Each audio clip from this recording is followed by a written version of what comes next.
여러분 반갑습니다. 지구에서 지구학을 가장 쉽게 가르치는 진우준입니다. 지구의 역사 다섯 번째 주제 지질시대의 환경과 생물이고요. 오늘 마지막 주제 지질시대의 환경과 생물에 대해 알아보는 활동하겠습니다. 이번 시간의 학습 목표는 지질시대별 지질학적 사건을 설명할 수 있으면 되고 지질시대별 환경을 자료를 통해 해석할 수 있으면 됩니다. 마지막으로 지질시대별 생물의 변화 경향성을 찾을 수 있으면 됩니다. 그 부교재에 있는 내용을 하나의 표로 정리한 것이고요. 하나하나 차근차근 살펴보도록 합시다. 일단 우리가 저번 시간에 지질시대를 나누는 기준에 대해 알아보았고요. 그거 다시 한번 살펴볼게요. 자, 먼저 지질시대는 큰 단위로 누대로 나눌 수가 있는데 가장 오래된 시생 누대, 그 다음에 원생 누대, 현생 누대 이렇게 나눌 수 있고요. 그리고 시생 누대와 원생 누대를 합쳐서 성캄브리아 시대라고 부른다는 것. 그리고 대단위에서는 현생 누대에서 신생대, 중생대, 고생대로 나눌 수 있고요. 고등학교 2학년 지구과학 1에서는 기까지 알아야 됩니다. 기. 그래서 고생대는 캄브리아기, 오르도비스기, 실루리아기, 대봉기, 석탄기, 페름기. 그리고 중생대는 트라이아스기, 쥐라기, 백악기. 신생대는 팔레오기, 네오기, 제사기 이렇게 기로 나눌 수 있고, 그럼 지금부터 이 세부적인 시대에 어떤 특징이 있고 어떤 동물이 살았고 어떤 식물이 있는지 한번 차근차근 살펴보도록 하겠습니다. 먼저 성캄브리아 시대 보겠습니다. 일단 시생누대의 경우에는 산소가 없기 때문에 오존층이었고, 그러면 육상 생물은 존재할 수 없습니다. 왜냐하면 자외선 때문에 생물이 모두 타 죽겠죠. 그래서 최초의 생물은 일단 단세포 생물이고 바다에서 만들어졌고, 이 얘를 남세균 그리고 시노박테리아라고 합니다. 그리고 시간이 점차 지나서 원생 누대가 되면은 이 남세균들이 광합성을 한 결과 산소량이 좀 많아졌고요. 그리고 단세포에서 최초 다세포 생물, 그 예를 들어 에디아카라 동물군이라는 것, 이것도 교과서에 보면 그림이 있기 때문에 한번 살펴보면 좋을 것 같습니다. 그리고 중요한 이제 현생 누대로 넘어왔어요. 현생 누대, 고생대의 시작은 5.4억 년이 되겠고요. 각각의 시기의 특징 한번 살펴볼게요. 일단 캄브리아기는 다양한 생물의 폭발적 증가, 그리고 캄브리아기를 삼엽충의 시대라고 부릅니다. 그러면 당연히 삼엽충이 있겠고요. 그리고 오르도비스기에는 어류가 출현했다는 특징이 있고요. 그리고 이때 또 중요한 게 필석이 나온다는 것, 그리고 삼엽충이 있다는 것, 그리고 실루리아기에는 산소량이 증가함에 따라 오존층이 생성됐다. 이 말은 즉슨 육상식물이 출현했다, 육상에 드디어 생물이 출현했다라는 것을 알 수가 있고요. 이 실루리아기에도 삼엽충과 필석이 있었다는 것. 그 다음 대분기는 어류의 시대라고 하고요. 이때 양서류가 출현을 했다. 그러면 생물은 삼엽충이 있고, 그 다음에 어류가 있겠죠. 갑주어라든지. 그리고 석탄기는 양서류 출현했고, 양서류가 이제 번성한 시기. 그 다음에 양치 식물이 번성했고, 이것들이 훗날 우리에게 석탄으로 데려왔다라고 보시면 되겠습니다. 그리고 석탄기는 파충류가 출현했다는 점. 그리고 또 알아둬야 할 것은 삼엽충과 방추충이 이석탄층에서부터 나타났다는 것. 그리고 이때는 양치식물이 번성했다. 그리고 마지막 페름기, 고생대의 마지막 페름기 볼게요. 고생대 말에는 그 판게아가 형성됐죠, 초대류. 그래서 대규모 지각변동, 이런 조산운동이 일어나서 스콕산맥을 만들었고요. 그 다음에 해양 생물이 대멸종했다는 것. 이 시대까지는 삼엽충과 방추충이 살았다는 것 알 수 있고요. 양치 식물이 번성을 했고, 그 다음에 거시 식물이 출현을 했다. 그래서 고생대의 전반적인 특징을 살펴보면 삼엽충은 고생대 내내에 있었고, 필석은 오르도비스기, 실루리아기, 그러니까 고생대 전기, 그리고 방추충은 고생대 후기에 나왔다는 거 알 수가 있고요. 그리고 하나의 또 규칙성을 찾아본다면 출현을 했다면 그 다음이나 그 다다음에 반드시 전성기가 온다는 것 살펴볼 수 있습니다.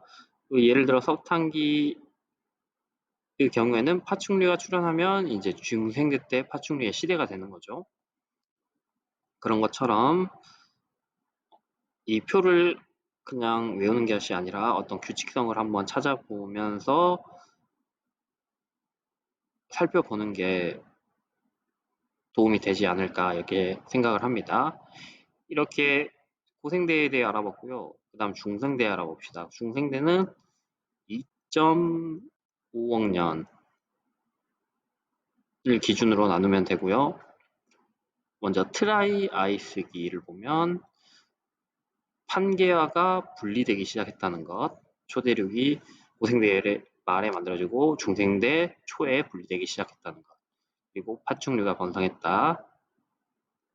그리고 이때부터 암모나이트가 있다는 것, 그리고 거시식물 출현했죠, 고생대 말에. 그리고 그 후는 중생대는 겉셀식물의 번성기라고 보시면 될 것 같습니다.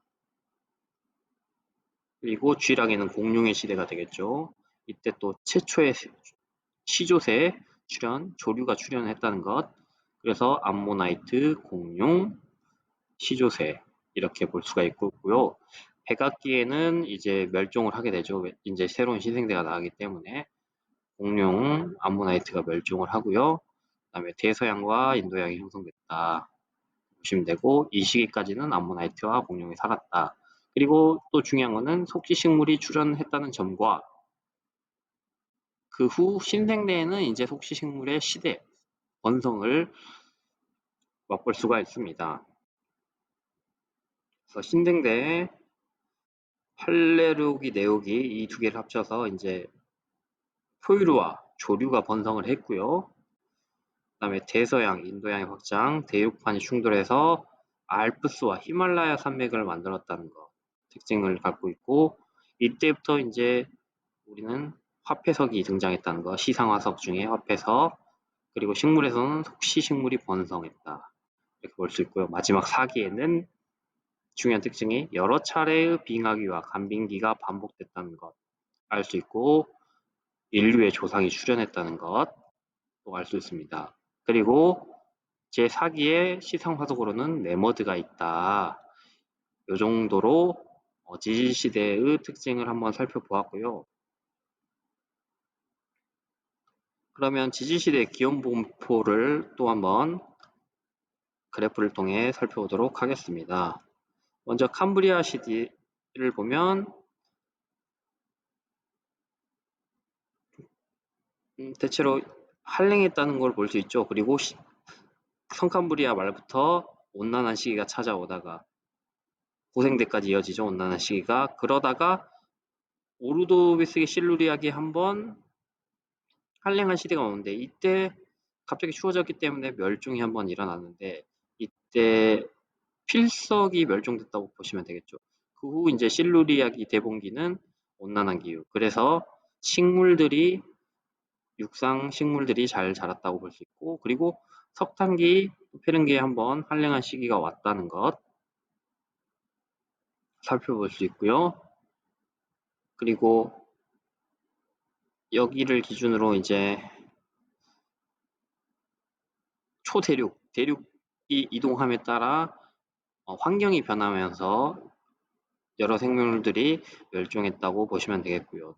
중생대는 일반적으로 온난한 시기, 이때 살짝 온도가 낮긴 했지만 그래도 중생대는 전반적으로 온난한 시기라고 보면 되겠고요. 그리고 신생대 6,600만 년 전. 신생대 초기 팔레오기는 온난했다가 신생대 말 제4기에는 이제 한랭한 여러 차례의 빙하기와 간빙기를 왔다 갔다 한 점. 이렇게 지지시대의 기후에 대해 한번 살펴보았고요. 마지막으로 지지시대의 생물 부품. Y축은 생물의 수가 되겠고요. X축은 시대가 되겠습니다. 생대 때 생물이 폭발적으로 증가하다가 살짝 한번 꺾이는데, 이때는 그래프에 봤듯이 이런 기후가 한랭해졌기 때문에 한번 꺾이게 되고요. 고생대 말에 이렇게 생물수가 급감하는데, 이 급감으로부터 이제 새로운 시대의 도래라고 보시면 되고요. 급감한 이유는 초대륙의 형성과 관련이 있을 것이다 라고 보시면 될 것 같습니다. 그 후에 온난한 기후였기 때문에 생물수가 해양의 무척추동물이 늘어나다가, 그리고 신생대 때 한번 또 하강하고요. 그 후에 다시 증가한다는 것을 볼 수가 있고요. 또 중요한 점은 육상식물의 출현이 되겠는데, 육상식물 역시 고생대 중기부터, 이때는 오존층이 생성됐기 때문에 그때부터 육상으로 진출했고요. 점점 증가하는 폭을 볼 수가 있습니다. 그래서 이때 양치식물, 거시식물, 속시식물 이렇게 번성을 했다는 거 위 자료를 통해 확인할 수가 있습니다. 이렇게 해서 지구의 역사 마치고요. 수업 자료에 수행평가 공지 있거든요. 그 수행평가 공지 꼭 확인해 보시고 놓치는 부분 없었으면 좋겠습니다.